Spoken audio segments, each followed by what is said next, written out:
Well, let's discuss this with Ben Harris-Quinney. He's the chairman of the conservative think tank Bow Group and joins me from London. Ben, good to have you on the programme.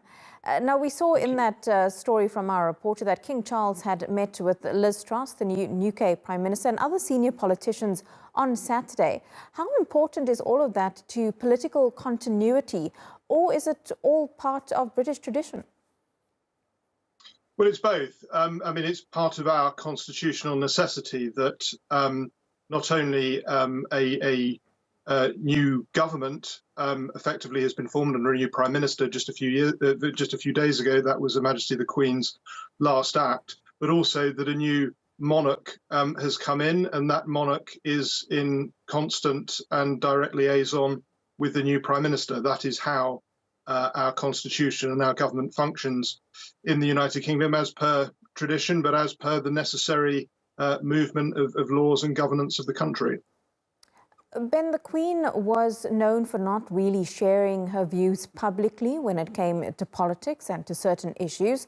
Charles, though, when he was Prince, was quite vocal about certain topics, one of them being climate change, really urging world leaders and society to change, to do more to prevent the climate crisis. Do you think that's going to change now that he is king, him being so vocal about some of his beliefs?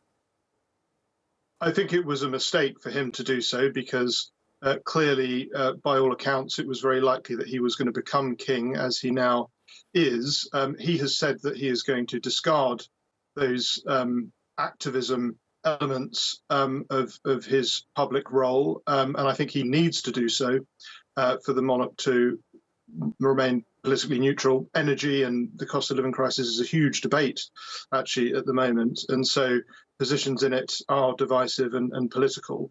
But by all indications, I think he has finally recognised that that's inappropriate. Well, it certainly has been a historical week for the UK, and arguably so for the next 2 weeks until the Queen's funeral on the 19th of this month. But it's not going to take away from the very real issues facing Britons, like the rising inflation and what's been dubbed the cost of living crisis, is it? Well, Prime Minister Harold Macmillan said the hardest thing about being Prime Minister was the occurrence of events. And that is what has happened. Like a general election in most other countries, what is going on at the moment is part of a necessary transition to a new head of state.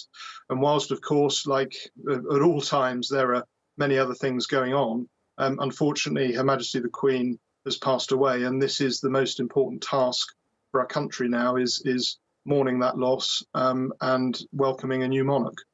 And with that new monarch, what do you expect to see with King Charles and his reign as the new British monarch?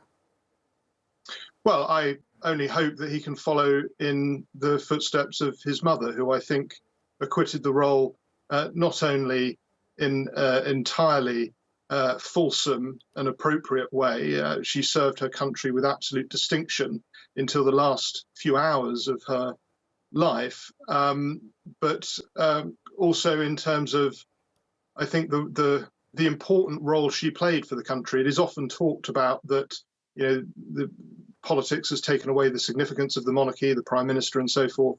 But I actually think Her Majesty the Queen was one of the most important figures in British history, and so it's big shoes for King Charles to fill. But I think that is the greatest example he could possibly have.